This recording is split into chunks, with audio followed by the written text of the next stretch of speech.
Y bueno, chalón a todos, chalón a todos estos amigos, estudiantes, que compartimos esta vida de Torah en esta comunidad Chagre Ora. Soy Tony Joseph Baera y esto es el seminario de la Parashá Mishpatim. Parashá un poquito controversial porque cuando uno la estudia desde la Torah, la Parashá muchas veces no le encontramos un sentido práctico de aplicación a nuestra vida diaria, pero si tomamos la profundidad y el significado hebreo de cada una de las palabras, de cada uno de los temas que se tratan en la Torah, allí sí comienzan a tener significado. Porque no es igual el hablar de una mujer al hablar de la presencia divina, la Shekinah. No es igual hablar de un toro a que hablemos del significado del toro, que sería la mentira. Entonces, cuando uno se va con los significados profundos, los orígenes etimológicos hebreos de esas palabras, entonces allí sí comenzamos a vislumbrar un abanico de datos y de datos clave, que cuando los utilizamos en nuestra vida diaria, esos datos comienzan a funcionar y comienzan a relativizar y a ponderar muchas cosas que necesitamos tratar en nuestro día a día y en este camino de evolución espiritual que cogimos todo, el camino hebreo. Y bueno, la Torah es esa colección de historias, ¿no? Que siempre leemos como que desde la literalidad, desde la superficialidad. La Torah es un tesoro escondido de sabiduría y cada relato, cada personaje, cada ley encierra un significado, como les dije anteriormente, mucho más profundo de lo que aparenta a simple vista cuando leemos los textos de pasada. Y leemos la Torá como que si fuese un cuento, una historia, que lo es, pero es toda una enseñanza, todo un aprendizaje escondido detrás de esa historia que nos da la Torá. Y bueno, y llegamos a Mishpatim y en este capítulo nos encontramos con un conjunto de leyes que regulan las interacciones entre las personas. ¿Ok? Pero, ¿qué pasa si les digo que cada uno de nosotros también tiene una ley personal que define nuestra relación con la luz del Creador? Y sí, sé que suena de repente un poco esotérico, ¿cierto? Pero bueno, quédense conmigo que en el transcurso de este seminario ya les voy a ir dando luces de lo que deseo que comprendan de esta paracha, o de lo que yo comprendí, porque en realidad yo lo que hago es estudiar y compartir lo que estudié, lo que me dio resultado con todos ustedes. En principio, fíjense que la paracha pasada, en la paracha Yitro, nos dan unos enunciados. Ok, nos dan los enunciados y hasta allí. Esta paracha, ¿qué se nos entrega? En esta paracha, como el nombre lo indica, Mishpatim, juicios, ¿ok? En lo que debería ser eso, reglamento más que todo. Se nos entregan reglamentos. ¿Reglamentos de qué? Reglamentos que tenemos que cumplir con cada uno de los enunciados que nos dieron la semana pasada. Cada enunciado tenemos que cumplir todos estos reglamentos. Perfecto, no están aislados como tal, sino que los reglamentos pertenecen a los enunciados. O sea, nos dan los enunciados, ok, estas son las normas o estos son los reglamentos que tienen que seguir para llevar el enunciado. Y esta ley personal nos dice que todo lo que nos sucede tiene una razón de ser. Porque venimos de un concepto religioso donde separamos bueno o malo, el diablo y Dios. Y es un concepto que sí sirve para dicotomizar la mente humana y para tener cierto dominio religioso, fanático, dentro de los seguidores de cada uno de los líderes religiosos. Pero cuando tú te pones a ver no existe lo malo, no existe lo bueno dentro de la Torá y dentro del aprendizaje. Yo creo que ya se deben haber dado cuenta los que ya tenemos tiempo estudiando en esto. O sea, si no existe lo malo, no existe lo bueno que existe. Existe el miedo y existe el amor. Eso es lo único que existe, todo lo demás no funciona. Entonces, si lo vemos de ese punto de vista, que sería el punto de vista hebreo, esta ley personal nos dice que todo lo que no sucede tiene una razón de ser, que no es mala ni es buena. Porque en el momento que a mí me ocurre algo malo, yo puedo tener algo malo. Eso es malo. Pero en un momento, bueno, me ocurre algo, digo, ¿es bueno o es malo? ¿Ok? Y si es bueno, chévere, y si es malo, es malo, pues.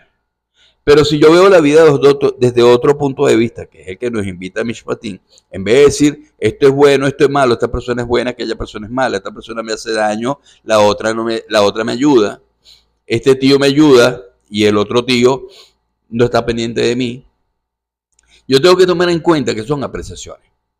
Hablaba con una talmidina esta semana y le decía, mira, lo que pasa es que dentro no hay cosas buenas ni cosas malas. Y si tú me pides un consejo, el mejor consejo que te doy es que no pidas consejo. Y el mejor consejo que te puedo dar es no dártelo. ¿Por qué? Porque cada cosa que nos ocurre no es ni mala ni es buena. En el momento que ocurre algo, yo lo encasillo y le pongo etiqueta de malo o etiqueta de bueno, en ese momento ya salgo como corcho en botella de vino. ¿Por qué? Porque me voy a salir del camino, porque ya lo dicotomicé, ya me dejé dominar por eso bueno o malo. Ahora, si en el momento que ocurre algo, yo en vez de ponerle etiqueta, me pregunto, ¿ok? ¿Dónde está la enseñanza que me está dando Hashem dentro de este evento que me está ocurriendo? ¿Entiendes? ¿Dónde está lo que tengo que aprender? ¿Dónde está el dato? Oye, ¿qué tengo que hacer? En ese momento ya salí de la dicotomía y entré en lo que es la evolución espiritual. Porque nos enseñaron que una persona espiritual es una persona que se la pasa rezando, que no es mala, que es buena. Fíjate que ahí también está dicotomizada la cosa. Sin embargo, dentro de la Torah, una persona que es muy espiritual es una persona que simplemente va teniendo problemas, los va solucionando y va progresando. Y hay otra cosa, es lo que les comenté anteriormente. Vamos a suponer que también llega, tengo este problema, moré, ¿qué puedo hacer? Y yo vengo como típico líder, como lo hacen los líderes espirituales. Ah, mira, tienes que hacer uno, tienes que hacer esto, dos, tienes que hacer aquello, y tres, tienes que hacer lo otro. Y esa persona lo hace. Si lo hace y le sale mal, no es culpa de la persona, es culpa del more que le dio un mal consejo. Ahora, si lo peor que le puede ocurrir a esa persona, en realidad, es que el consejo del líder religioso, oye, le dé resultado. ¿Por qué? Porque vamos a suponer que una persona estudia en la universidad. En la universidad, a menos aquí en Venezuela, yo sé que en casi toda Latinoamérica es igual, hay materias que prelan. O sea, yo no puedo ver cálculo, no puedo ver cálculo 3 si no aprobé cálculo 2, no puedo ver cálculo 2 si no aprobé cálculo 1. Entonces vamos a imaginarnos que soy un estudiante universitario y bueno, o sea, no estudié nada en todo el semestre y compré un examen. ¿Ok? Eso no ocurre en Latinoamérica, ocurre en otras secciones de nuestro planeta.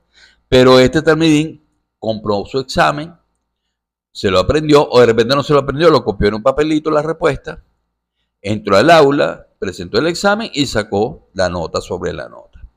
¿Qué ocurre con esta persona? Que se está guiando por algo que le dijo a alguien, ya tienes la respuesta, presenta el examen, lo pasa. Ahora, si pasas cálculo 1 no vas a entrar en cálculo 2. Y cuando entres en cálculo 2 sin las bases que tenías que tener en cálculo 1, ¿cómo vas a salir en cálculo 2? ¿Me entiendes? Lo peor que puede hacer esa persona es buscar un examen, presentar y que en ese examen aparezcan todas las respuestas. ¿Por qué? Porque, bueno, viene cálculo 2, igualitos nosotros tenemos en la vida de nosotros se nos van presentando pruebas, se nos van presentando escenarios conflictivos, en caos, pero es para que nosotros resolvamos ese caos. Porque detrás de ese caos está la luz que al liberarla nos hace evolucionar en nuestro camino espiritual. Acá no existe la magia como tal, de que hay de repente amanecí iluminado. No, no, aquí es difícil. De repente sí, una persona tuvo un accidente, después del accidente no es que se ilumina. La persona actúa diferente, buscando respuestas que consigue en la Torá, arranca su camino espiritual en la Torá y esa persona crece. Explico, pero no es que la persona de la noche a la mañana va a estar iluminada. Entonces la idea central de Mishpatim es que la luz de Creador es ni buena ni mala, o inherentemente buena, porque todo lo que nos pasa es bueno. O sea que el mal no existe. La luz y la oscuridad no existe, es una mentira. La oscuridad es parte de la luz. Si no existiera la oscuridad, no sabemos cuándo, o sea, fuera todo luz, no distinguiríamos nada. Entonces, esa luz de Creador es inherentemente buena y por lo tanto, solo puede hacer el bien. Incluso cuando las cosas se ponen feas y de repente no entendemos el porqué de nuestra desgracia, debemos recordar que esos eventos son precisamente lo que necesitamos para avanzar en nuestro camino espiritual. Y es fácil caer en la trampa de preguntarnos, ¿por qué a mí? ¿Por qué Dios permite que me pase esto? Pero, ¿qué tal si cambiamos la pregunta? Oye, ¿dónde está la sabiduría en este caos que se me está presentando? ¿Qué lección puedo aprender en esta situación? Entonces, en lugar de ver cada dificultad como un ataque malo, personal, podemos empezar a buscar la oportunidad de crecer y acercarnos a la luz del Creador detrás de cada escenario de caos que se nos presenta en la vida. Y sé que, bueno, mira, muchachos, muchachas, talmedinas todas de esta comunidad, sé que esto suena utópico, utopía, especialmente cuando estamos en medio de una crisis. Es difícil mantener la calma y la fe cuando todo se desmorona a nuestro alrededor, eso lo comprendo. ¿Ok? Pero ahí es donde entra en juego la fuerza interior. Y ahí es donde de repente a nosotros los judíos nos dicen que somos personas frívolas y calculadoras. Pero es que nosotros no entramos en el juego del bueno o malo. Todo lo que nos pasa es bueno. Y dentro de todo, detrás de todo el caos que se nos presenta, mira, enfermedad, situaciones de escasez, problemas familiares, problemas en el trabajo. Mira, todo eso son enseñanzas que se esconden detrás de toda esa oscuridad. Entonces, nuestro propósito en este mundo es simple, pero no es fácil. Nuestro propósito en este mundo, ¿cuál es? ¿Ok? Simple. Aprender a conectarnos completamente con la santidad. ¿Ok? A través de Hashem. A través del camino de nuestro Creador. Pero el problema es que nuestro deseo de recibir solamente para nosotros mismos nos distrae de ese objetivo y este deseo egoísta nos impulsa a buscar placer y nos hace buscar satisfacción personal a expensas de los demás y de nuestra propia conexión espiritual.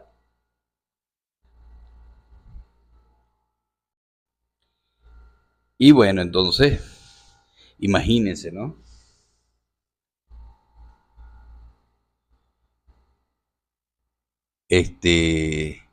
Ese deseo egoísta que nos hace siempre buscar placer y satisfacción personal. Mira, a costa de lo que sea. Pero no todo está perdido. No todo está perdido en el mundo sin fin. El Creador nos dio la capacidad de ser uno con su luz. Y todos tenemos esa chispa divina en nuestro interior. Raf Aslach lo llama nuestra naturaleza divina de arriba. Sin embargo, también tenemos un lado reactivo, una parte de nosotros que responde impulsivamente a los estímulos externos.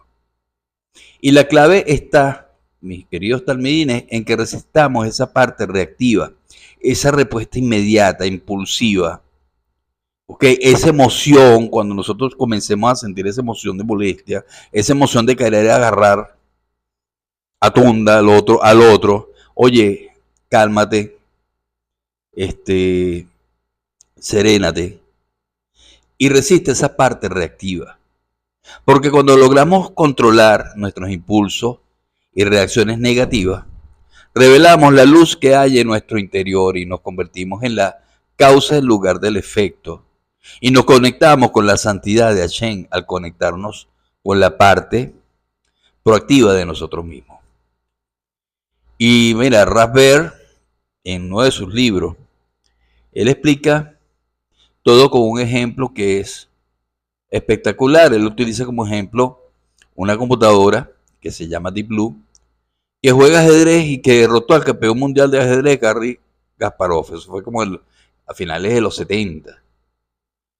Y Deep Blue, que solo se manejaba con 0 y 1, 1 y 0 en lenguaje binario, podía analizar en ese entonces, estamos hablando del año 79, 200 millones de movimientos por segundo. Imagínense la capacidad de nuestras computadoras hoy en día. Ok, cuando se habla de que un celular es exponencialmente más rápido y con mayor capacidad que las computadoras de esos tiempos. Entonces nosotros, si la Deep Blue podía analizar 200 millones de movimientos por segundo, que es impresionante, esa computadora solo estaba reaccionando a los movimientos de Kasparov. Esa computadora no estaba pensando, no tiene intelecto. ¿Ok? Nosotros, en cambio, tenemos la capacidad de ser proactivos, de anticiparnos, de crear. Entonces, mis patinos enseñan, sobre todo, que la vida es un viaje constante de aprendizaje y transformación, que cada situación, por difícil que sea, es una oportunidad para crecer y acercarnos a la luz del Creador. Y al resistir nuestra naturaleza reactiva y conectar con nuestra chispa divina, podemos convertirnos en la causa de nuestra propia felicidad, o lo que sería igual en la causa de nuestros propios efectos, y podríamos colocar efecto positivo para tener causas positivas. Entonces, siendo la causa, o sea, nos convertimos en causa de nuestra propia felicidad y de la felicidad de los demás. Y eso, amigos míos, es de lo que trata todo esto. La idea principal es que toda la creación, ya sea una obra de arte, toda creación como un invento tecnológico, incluso una jugada maestra en ajedrez, recibe su power up directamente de su creador. Ok, en otras palabras, el creador debe tener dentro de sí al menos el mismo nivel de capacidad y habilidad que aquello que ha creado. Ok, es un concepto bastante profundo y repítanlo las veces que sea necesario, porque aquí esto es un dato vital. El creador debe tener dentro de sí al menos el mismo nivel de capacidad y habilidad que aquello que ha creado. Por eso que necesitamos de la experiencia, por eso que necesitamos llevar la Torah a la práctica, a la calle, al asfalto. Todos estos aprendizajes tenemos que aplicarnos para tener resultados y no esperar que los resultados lleguen de una nube divina a través de un rayo de luz que llegue a nuestra vida y soluciona todos nuestros problemas. Porque nosotros, esa es la parte nuestra, solucionar nuestros problemas. Nosotros lo que podemos pedir es luz para ver dónde está la sabiduría. ¿Ok? Y En la medida que nosotros apliquemos cada uno de estos aprendizajes, en ese momento, nosotros somos co-creadores. Porque siempre para crear debemos tener dentro de nosotros el mismo nivel de capacidad y habilidad que aquello que hemos creado. Y tiene lógica.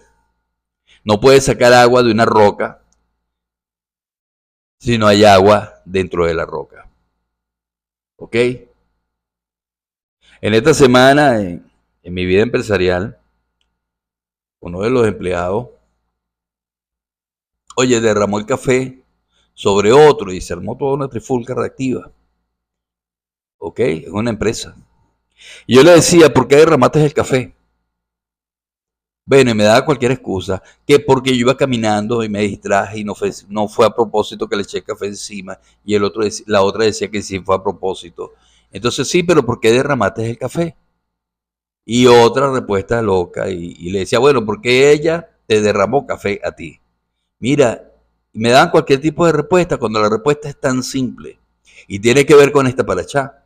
Oye, derramaste café porque café tienes dentro de ti. Porque si tuvieses una taza de té, hubieses derramado té. ¿Ok? Porque debemos tener dentro de nosotros el mismo nivel de capacidad y habilidad de aquello que hemos creado. ¿Ok? No se puede sacar agua de una roca si no hay agua dentro de la roca. Si lo que hay es café. Y aquí se pone rara la cosa y nos hace pensar un montón. Volviendo a Deep Blue. Deep Blue fue esa mega computadora que, bueno, hoy en día no vale nada, ¿no?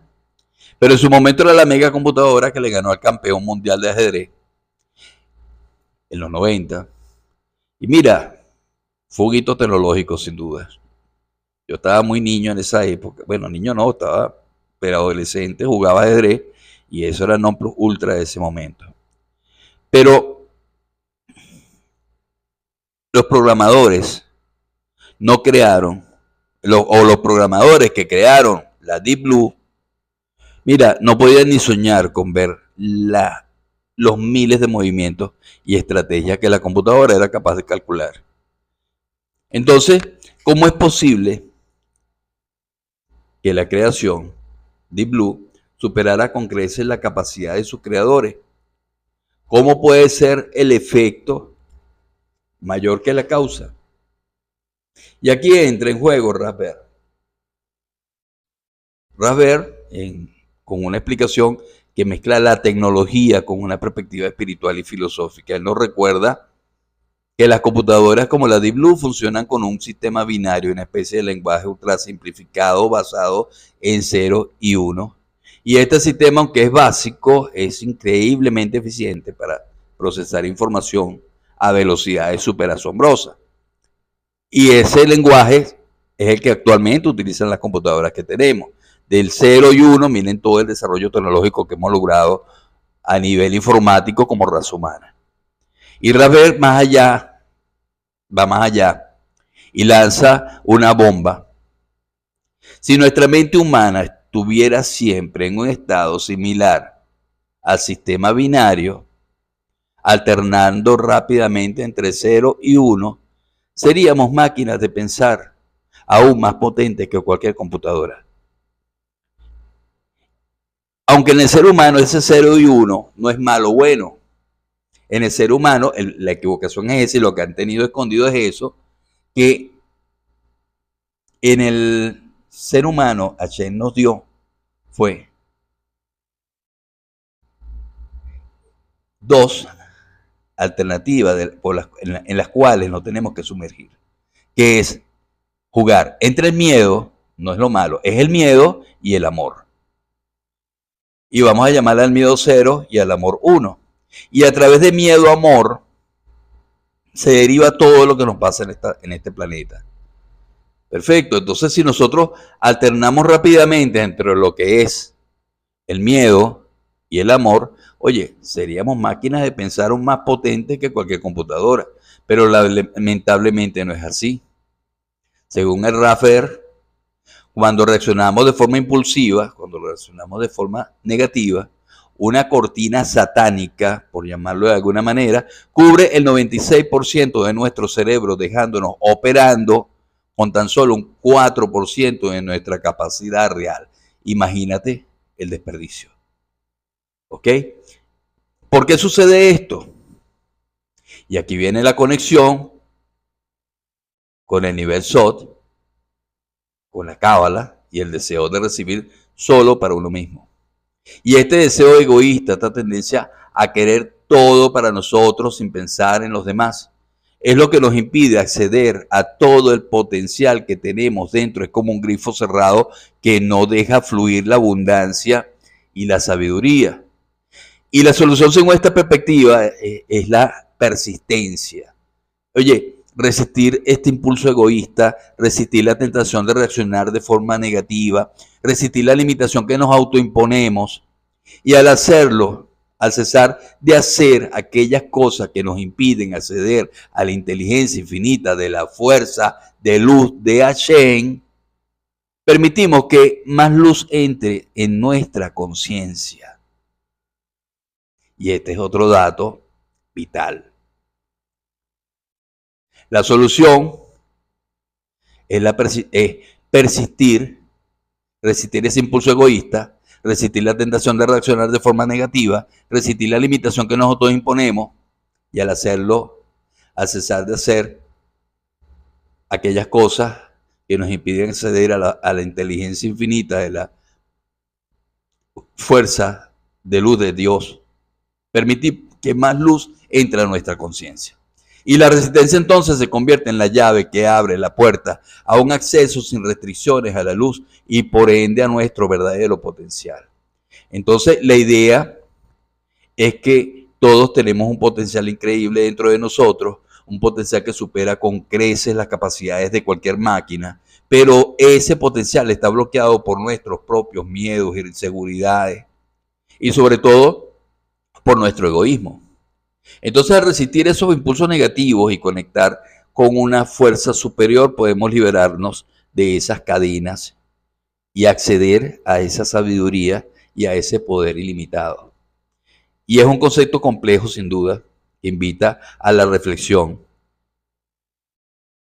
Ahora, ¿será que realmente estamos usando solo una pequeña parte de nuestro cerebro?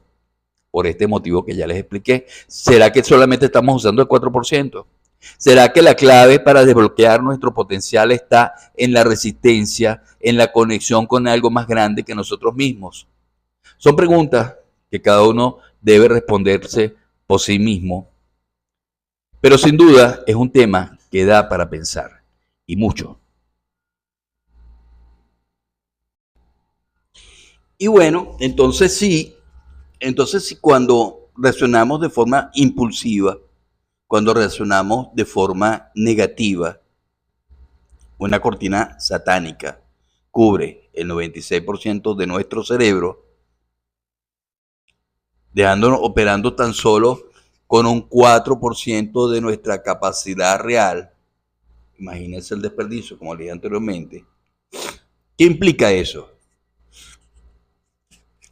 Implica que si estamos usando una pequeña parte del cerebro, como les dije, ¿quién usa la otra parte?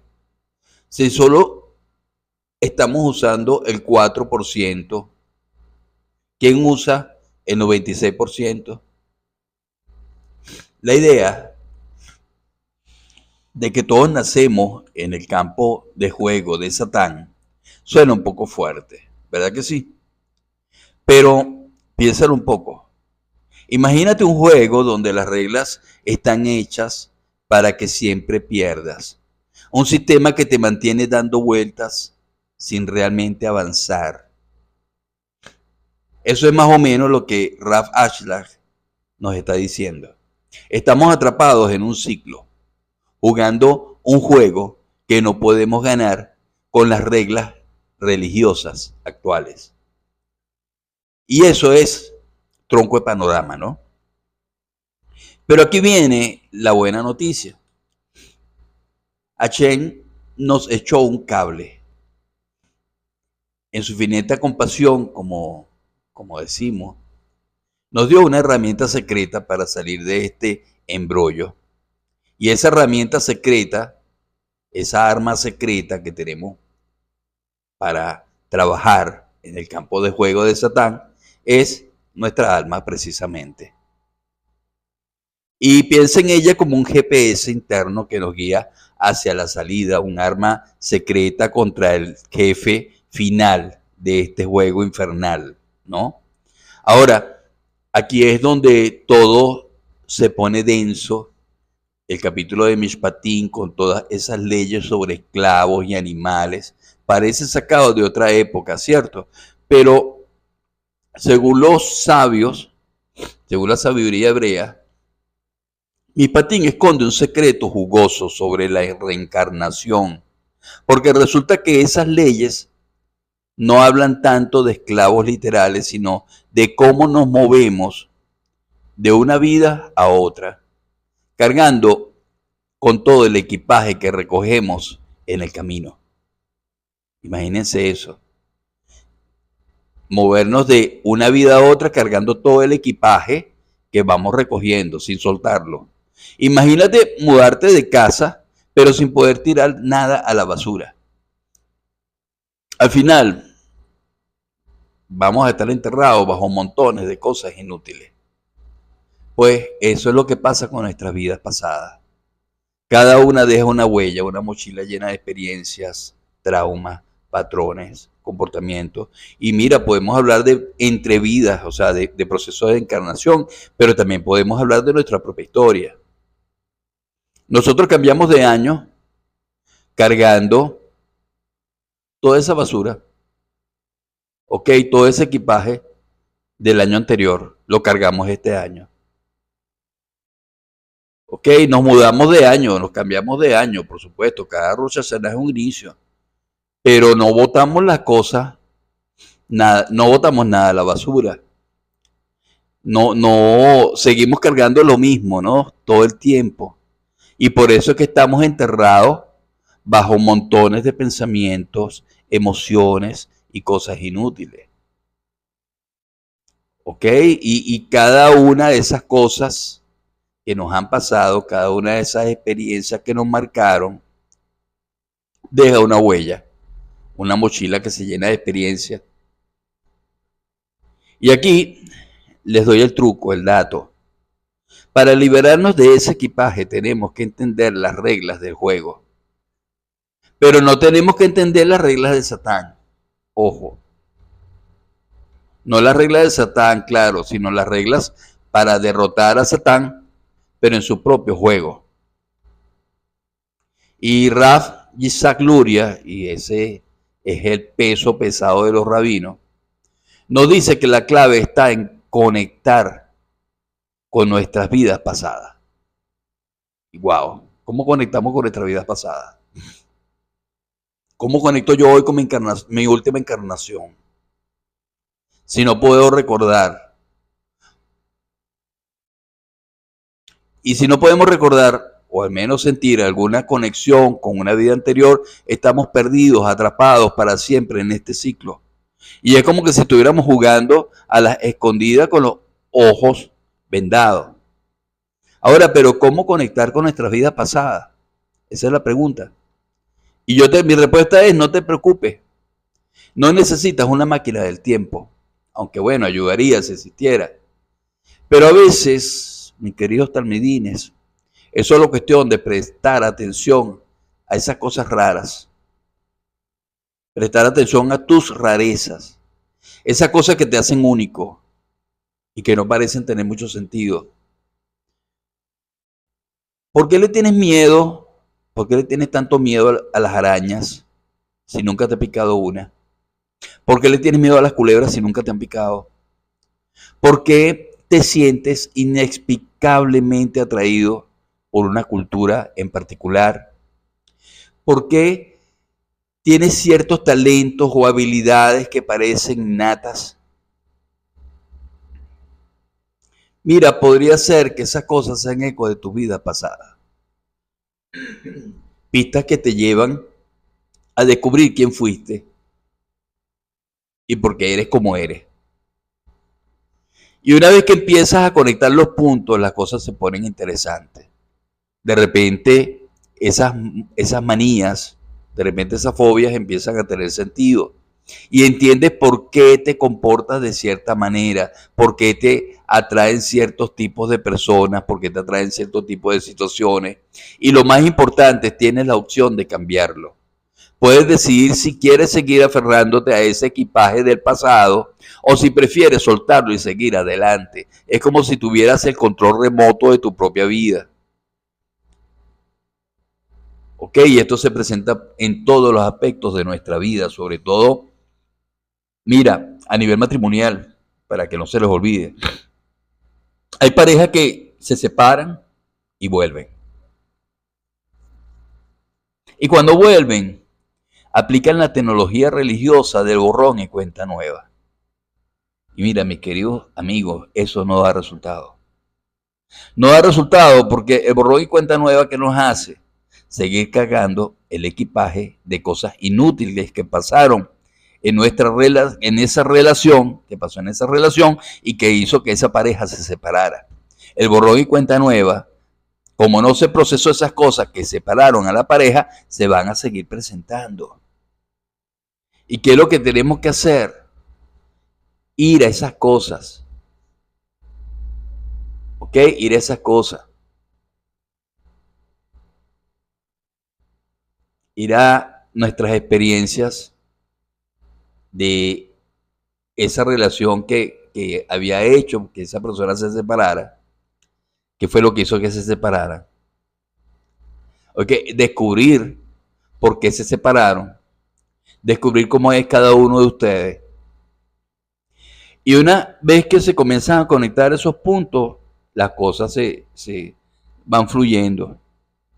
¿Ok? Y incluso esa separación que tuvo esa pareja, para ellos mismos empieza a tener sentido.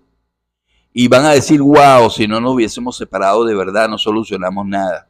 Gracias a que nos separamos, cada uno vivió experiencias que hicieron que cada uno recapacitara, entendiera y dejara todo ese lastre atrás e iniciaran un nuevo acercamiento, iniciaran una nueva relación, pero sin lastres. Porque esos lastres quizás que hicieron que esa pareja se separara eran lastres, inclusive familiares, comportamientos de mamá, comportamientos de papá, comportamientos familiares que influyeron en la primera separación. Ahora, esa pareja tiene que estar pilas porque si no bota ese lastre, si no lo echa al bote de la basura, en el nuevo intento de reconciliación se va a volver a presentar. Entonces son pistas que nos llevan a descubrir cómo repararlo todo. ¿Ok? Cómo conectar los puntos. Porque entonces todas esas peleas que tuvo la pareja, todo comienza a tener sentido. Y esa pareja va a entender por qué se comportaron de cierta manera. Esa pareja va a entender por qué se le presentaban tanto las mismas situaciones que ya superadas tienen la opción de cambiarlo. Y esa pareja puede decidir si se sigue aferrando a esa basura y la carga en el lomo y la saca cada vez que puede a su cónyuge, o simplemente la deja atrás y que se la lleve el aseo. Y eso es tener el control remoto de la relación en pareja, porque así nosotros tenemos el control remoto de nuestra propia vida. Y bueno, mis queridos talmidines, amigos todos de esta comunidad chagareora, este rollo de la reencarnación no es solo una teoría religiosa abstracta, es una herramienta práctica para entendernos mejor a nosotros mismos, para liberarnos de los patrones que nos impiden ser felices. Y es un viaje de autodescubrimiento que puede ser un poco challenging, pero que vale la pena al final. Así que la próxima vez que te sientas atrapado o confundido, recuerda que tienes un alma. Sí, tienes un alma. Tienes un GPS interno que te puede guiar hacia la salida de este juego, de Satán. Solo tienes o solo puedes estar alerta siempre y prestar atención a las señales y estar dispuesto o dispuesta, amiga mía, a conectar con tu pasado. Shalom.